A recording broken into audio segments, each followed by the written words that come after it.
Good morning dear student. முன்னாடி நம்ம பார்த்தது சோர்சஸ் ஆஃப் ரெக்ரூட்மெண்ட். இந்த சோர்சஸ் ஆஃப் ரெக்ரூட்மெண்ட்டில் இன்டர்னல் அண்ட் எக்ஸ்டர்னல் ரெக்ரூட்மெண்ட் பற்றி நம்ம பார்த்துன்னு இருக்கோம். இதில் ஃபஸ்ட்டு பார்த்தீங்கன்னா நம்ம இன்டர்னல் பற்றி நான் சொல்லியிருப்பேன், எக்ஸ்டர்னலை பற்றி நான் சொல்லியிருப்பேன். இப்போ இதை பற்றி ஃபுல் அண்ட் ஃபுல் நம்ம ப்ரீஃபாக நம்ம பார்க்கலாம். இதை ஃபஸ்ட்டு நம்ம இன்டர்னல் ஸ்டோரேஜில் ட்ரான்ஸ்ஃபர் அப்படின்னா என்ன அப்படின்னு பார்க்கும்போது இதில் ரெண்டு விதமாக பிரிக்கிறாங்கல்ல, இன்டர்னல் அண்ட் எக்ஸ்டர்னல். ஃபஸ்ட்டு பார்த்தீங்கன்னா transfer.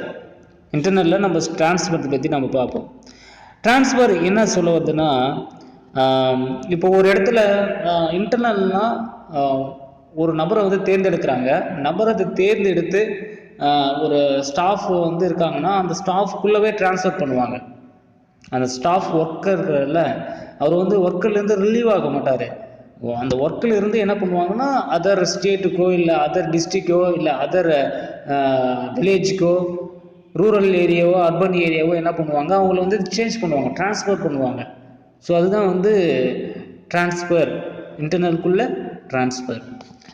The simplest way by which an employee recruitment can be filled is through transfer of employee from one department with a surplus staff to that of another with deficit staff அப்படின்னு சொல்லுவாங்க. அதாவது ஒரு இடத்துல அந்த staff இல்லை அப்படின்னு பார்க்கும்போது, for example நான் இங்கே வேலை செஞ்சு நிற்கிறேன், இங்கேருந்து சென்னைக்கு ஆட்கள் அந்த இடத்துல அந்த ஸ்கூலில் என்னென்னா எனக்கு ஒர்க்கர்ஸ் தேவை, அந்த ஸ்கூலில் ஒரு ஸ்டாஃப் தேவை. அப்போது அந்த காலியாக இருக்கிற இடத்துல என்னென்ன பண்ணுவேன், சார் நீங்கள் எக்ஸஸாக இருக்கீங்க, சர்ப்ளஸாக இருக்கீங்க, நீங்கள் அங்கே போங்க, அங்கே போயிட்டு அங்கே அந்த ஒர்க்கர்ஸ் எல்லாம் நீங்கள் அங்கே போய் பாருங்கள் அப்படின்னு சொல்லிட்டு என்ன பண்ணுறாங்க, அங்கே ட்ரான்ஸ்ஃபர் பண்ணுறாங்க. ஸோ இதுதான் இந்த மாதிரி தான் ட்ரான்ஸ்ஃபர். இதுதான் விஷயமே ட்ரான்ஸ்ஃபர். நெக்ஸ்ட்டு என்ன அப்படின்னு பார்க்கும்போது அப்கிரேடிங் அப்படின்னு சொல்லுவாங்க. அப்கிரேடிங்னா ஒருத்தர் மூவ் பண்ணி விடுது. நீங்கள் நல்லா ஒர்க் பண்ணுறீங்க சார், உங்களை அசிஸ்டன்ட் மேனேஜர்லேருந்து மேனேஜர் ப்ரொமோஷன் கொடுத்துருக்காங்க. அது அசிஸ்டண்ட்லேருந்து மேனேஜர் ப்ரொமோஷன், அதே மாதிரி சூப்பர்வைசர்லேருந்து உங்களை மேனேஜர் ப்ரொமோஷன் கொடுக்குறாங்க, இல்லை எக்ஸிக்யூட்டிவ்லேருந்து சூப்பர்வைசராக மாற்றுறாங்க. அதுமாரி அப்கிரேட் பண்ணுறாங்க. அதாவது performance appraisal helps in the process of moving employees from a lower position to a higher position. Lower பொசிஷன்லேருந்து ஹையர் பொசிஷனுக்கு உங்களை அப்கிரேட் பண்ணுறாங்க. ஓகேங்களா? அடுத்தது தான் ப்ரொமோஷன். ப்ரொமோஷன்னா ஆல்ரெடி நம்மளுக்கு தெரிஞ்சது தான். ப்ரொமோஷன்னா என்ன, இன்க்ரிமெண்ட் பண்ணுவாங்க, இன்க்ரிமெண்ட் பண்ணி கொடுப்பாங்க. இப்போ இன்னைக்கு 20,000 சம்பளம்னா நாளைக்கு என்ன பண்ணுவோம், அடுத்த மந்த்லேருந்து உன்னை ப்ரொமோஷன் பண்ணாங்கன்னா அதுதான் அசிஸ்டன்ட் மேனேஜர்லேருந்து மேனேஜருக்கு ப்ரொமோஷன் பண்ணும்போது உங்களுடைய இன்க்ரிமெண்ட் அளவு என்ன ஆகும்னா இன்க்ரீஸ் ஆகும். உங்களுடைய அமௌண்ட் இன்னைக்கு அசிஸ்டன்ட் மேனேஜர் 20,000, மேனேஜர் 40,000 ரூபாய். அந்த மாதிரி என்ன பண்ணுவாங்கன்னா உங்களை ப்ரொமோஷன் பண்ணுவாங்க based on seniority and merits of the employees. அதாவது சீனியாரிட்டி பிரகாரம் ஒர்க்கர்ஸ் பார்த்தீங்கன்னா ஒரு 5 years ஒர்க் பண்ணுறாங்கன்னா அவர் சீனியாரிட்டியில் அவர் என்ன பண்ணுவார், முன்னே வந்துடுவார். அது இல்லாமல் அவர் ஏதாவது எக்ஸாம் எழுதினார்னா அவர் என்ன பண்ணுவாங்க, அவங்களுக்கு ப்ரொமோஷன் பண்ணுவாங்க. Merit of the employees they have given opportunity, ஒரு நல்ல ஒரு வாய்ப்பு அவங்களுக்கு கொடுக்குறாங்க to move of in the organisational hierarchy. ஓகேங்களா? அதான் ப்ரொமோஷன் சொல்லுவாங்க. ப்ரொமோஷன் அதாவது டிமோஷன் அப்படின்னு பண்ணும்போது ஒரு எமோஷ்னலாக அவர் என்ன பண்ணுவார்னா, அந்த வேலை சரியாக செய்யலை, அதாவது எம்ப்ளாயி அந்த வேலை ஒர்க்கு சரியாக செய்யலை, அப்போ என்ன பண்ணுறாங்க, உங்கள் மேலே எங்களுக்கு அவ்வளவோ சாட்டிஸ்ஃபேக்ஷன் கிடையாது சார், அதனால் என்ன பண்ணுறாங்க, உங்களை ப்ரொமோஷன் பண்ணுறாங்க அப்படின்னு சொல்லிட்டு என்ன பண்ணுவாங்க, அவங்கள மேல் மட்டத்திலேருந்து கீழ் மட்டத்துக்கு இறக்கிட்டுருவாங்க.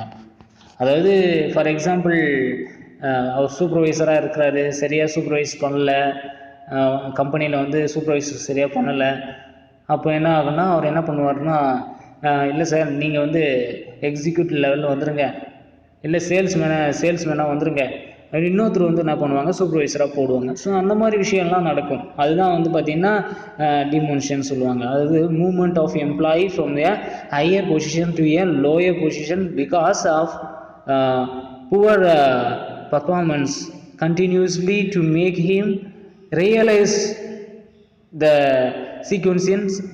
significance of performance. அது அந்த சிக்னிஃபிகன்ஸ் ஆஃப் முக்கியத்துவம் சரியான முக்கியத்துவம் கொடுக்காம என்ன பண்ணுவார், அந்த பர்ஃபார்மன்ஸில் அவர் இருப்பார். ஸோ அதுதான் வந்து டிமோஷன் சொல்கிறாங்க. நெக்ஸ்ட் பார்த்தீங்கன்னா ரீகமெண்டேஷன் பை எக்ஸிக்யூட்டிங் எம்ப்ளாயீஸ். அதாவது இப்போ என்ன பண்ணுறாங்கன்னா அவங்க வந்து ரீகமெண்டேஷன், அதாவது ஒரு எம்ப்ளாயி வெளியே போகிறாருன்னா இன்னொரு எம்ப்ளாயி என்ன பண்ணுவாங்க, அவங்க ஃப்ரெண்டோ இல்லை வேறு யாராவது ஒரு பிளேஸ்லேருந்து என்ன பண்ணுவாங்க, அவங்கள வந்து ரெக்ரூட்மெண்ட் பண்ணுவாங்க. அதுதான் வந்து a family member, relative or friend of executing employee can be recruited and places. என்ன பண்ணுவாங்கன்னா, அந்த இடத்திற்கு என்னுடைய உறவினர் பையன் இருக்கான் சார், இல்லை என்னுடைய ஃப்ரெண்ட் இருக்கான் சார், அதனால் இங்கே நான் வெளியே போகிறேன், அவன் உள்ளே வருவான், அந்த மாதிரி வந்து என்ன பண்ணுவாங்கன்னா மாற்றிக்குவாங்க. ஒர்க்கை வந்து என்ன பண்ணுவாங்க, இவன் இங்கேருந்து வெளியே போகிறான் அப்படின்போது அதே பிளேஸ்க்கு வந்து இன்னொருத்த வந்து அமர வைப்பாங்க. ஸோ அதுதான் வந்து recommendation of the executing employees. Next பார்த்தீங்கன்னா ஜாப் ரொட்டேஷன். ஜாப் ரொட்டேஷன் பார்க்கும்போது இங்கே டே ஷிஃப்டாக இருக்கும் அல்லது நைட் ஷிஃப்டாக இருக்கும். ஸோ அந்த மாதிரி வந்து என்ன பண்ணுவாங்கன்னா பர்ஃபார்மன்ஸுக்கு ஏற்ற மாதிரி வந்து அவங்க வந்து ஜாப் ரொட்டேஷன் பண்ணுவாங்க. இங்கே பாருங்கள், one single employee managing to learn how to perform in more then one job and rotation. அதாவது என்ன சொல்கிறாருன்னா, இங்கே வந்து வேறு மாதிரி சொல்கிறாங்க.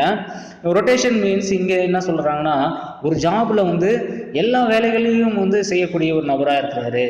என்னது ரொட்டேஷன் தான். ஃபஸ்ட்டு வந்து பார்த்தீங்கன்னா இவர் சேல்ஸ்மேனாக இருப்பார், எக்ஸிக்யூட்டிவாகவும் இருப்பார், இவர் என்ன பண்ணுவார், சூப்பர்வைசரும் பண்ணுவார், அடுத்தது மேனேஜிங் லெவல்லையும் என்ன பண்ணுவார், மேனேஜ்மெண்ட்டும் பண்ணுவார். ஸோ என்ன பண்ணுறாங்கன்னா இவங்க வந்து அந்த எம்ப்ளாய்மெண்ட்டில் ஒரு ஃபேமிலி மெம்பர் மாதிரி என்ன பண்ணுறாங்க, எல்லா வேலைகளையும் எல்லா துறைகளையும் இவர் என்ன பண்ணுவார், சார்ந்து இருப்பார். எல்லா துறைகளையும் சார்ந்து இருப்பது தான் இங்கே ஜாப் ரொட்டேஷன் அப்படின்னு சொல்கிறாங்க. This families of employee with all kind of jobs performed வந்து became sources, அதோடைய வளங்களை வந்து அவர் திரட்டுறாரு. நெக்ஸ்ட் பார்க்கும்போது ரிட்டன்ஷன் மீன்ஸ் த ரிட்டையர் பண்ணுறாங்கல்ல, ஒரு எம்ப்ளாயி வந்து ரிட்டையர்மெண்ட் பண்ணுறாரு, அதுதான் வந்து ரிட்டன்ஷன் சொல்கிறாங்க. The retiring employee can be used to meet the recruitment after superannuation as per management discretion. என்ன சொல்கிறாங்கன்னா, இப்போ மேனேஜர் என்ன சொல்கிறாங்கன்னா, மேனேஜ்மெண்ட்டில் சார் உங்களுக்கு வந்து 60 வயசு ஆயிடுச்சு சார், உங்களால் முடியாது, அதனால் என்ன பண்ணுங்க, உங்களை வந்து ரிட்டையர்மெண்ட் வந்து கொடுத்துருவோம் அப்படின்னு சொல்லிட்டு என்ன பண்ணுவாங்க, அவங்கள வந்து ரிட்டையர்மெண்ட் பண்ணுவாங்க. ஸோ அந்தமாரி இருக்குது. இங்கே வந்து அவரே வந்து தானாக வந்து ரிட்டையர்டு எம்ப்ளாயீஸ் அப்படின்னு சொல்லுவாங்கள்ல, அந்த ரிட்டையர் எம்ப்ளாயீஸ் என்ன சொல்கிறாங்கன்னா, அது வந்து ரிட்டையர் பண்ணுறாங்க.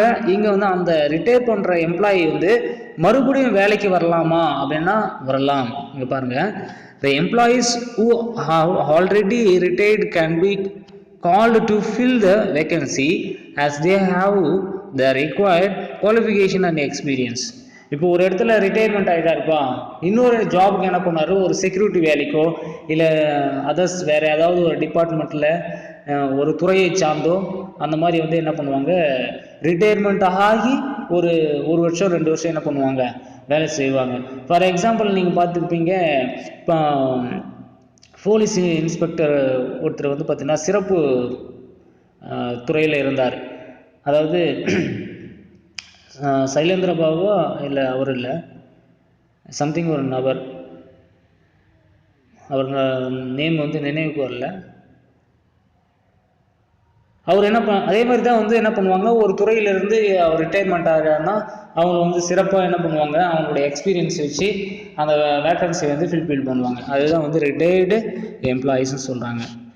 நெக்ஸ்ட் பார்த்தீங்கன்னா டிபெண்டன்ஸ் அப்படின்னு சொல்லுவாங்க. டிபெண்டன்ட் மீன்ஸ் ஒரு லீகலாக வந்து ஒரு விஷயத்தை கொண்டு போகிறது.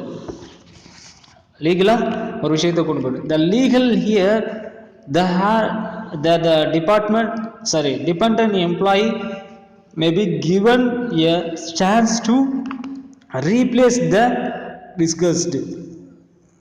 அதாவது ஒரு எம்ப்ளாயி வந்து ஒரு சட்டப்பூர்வமாக என்ன பண்ணுறாரு, விலகி போகிறாருன்னா, அப்போ விலகி போகும்போது அவருக்குள்ளே என்ன பண்ணுவாங்க,